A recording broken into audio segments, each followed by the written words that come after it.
আমার জীবনের সব চাওয়া আছে, সব এমন দোয়া সব আছে। আপনি সিজদায় গেলেন, আপনি সিজদায় যাওয়ার পরে মনে করবেন যে আল্লাহ আমি তো সেই মানুষ যাকে একমাত্র তুমি দাঁড় হয়ে থাকার মতো তৌফিক দান করেছো।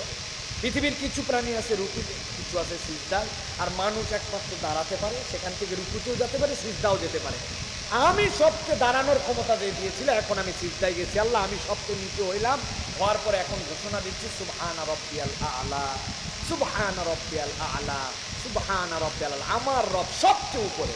এইটা পড়ার পরে রাসূলুল্লাহ সাল্লাল্লাহু আলাইহি ওয়াসাল্লাম ছোট্ট একটা দোয়া করতেন, আল্লাহুম্মা গফিরলি যামবি কুল্লা দিক্কাহু ওয়া জিল্লাহ ওয়া আউওয়ালাহু ওয়া আখিরা ওয়া আলানিয়াতাহ ওয়া সিররা।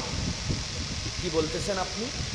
আল্লাহুম্মা গফিরলি যামবি কুল্লা, হে আল্লাহ আমি না এখন মাটিতে মাথা লাগাই দিছি, আমি না বলছি তুমি সবচেয়ে বড়, এখন তোমার কাছে আমার একটা আবদার আছে আল্লাহ, আল্লাহুম্মা গফিরলি যামবি কুল্লা, তুমি আমার সব গুনাহ মাফ করে দাও।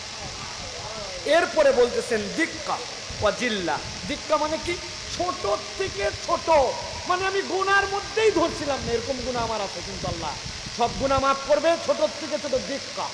এরপরে বলতেছেন জিল্লা, বড় থেকে বড় যত গুনাহ, আল্লাহ আমার গুনাহ মাফ করো, ছোট থেকে যত ছোট সব, বড় থেকে বড় বড় সব, আউওয়ালাহু ওয়া আখিরা, একবারে প্রথমে যে গুনাহ করছি এটাও মাফ করো, একবারে শেষে যে গুনাহ করছি ওটাও মাফ করো, ওয়া আলানিয়াতাহু ওয়া সিররা, আল্লাহ কত গুনাহ তো প্রকাশ্যে করছি সেটাও মাফ করো, আর যেটা গোপনে করছি সেটাও মাফ করো। এই দোয়া যদি কোনো বান্দা হৃদয়ের অনুভূতি নিয়ে করে, সিজদাতেই আল্লাহ তার জীবন মাফ করে দেবে। তাহলে সুবহানা রাব্বিয়াল আ'লা, সুবহানা রাব্বিয়াল আ'লা, সুবহানা রাব্বিয়াল আ'লা, আমি সেই সৃষ্টি দাঁড়াতে পারি, রুকুতে যেতে পারি, হালতেও পারি, আমি এখন সবচেয়ে নিচে, তুমি সবচেয়ে বড়।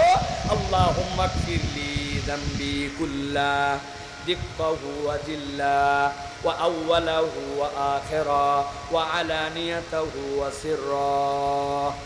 এইটা যদি কোনো বান্দা একবার বলে, আর তার যদি বান্দার হক নষ্ট করার গুনাহ না থাকে, শিরিক যদি না থাকে, আল্লাহ তার সব গুনাহ মাফ করে দিবেন।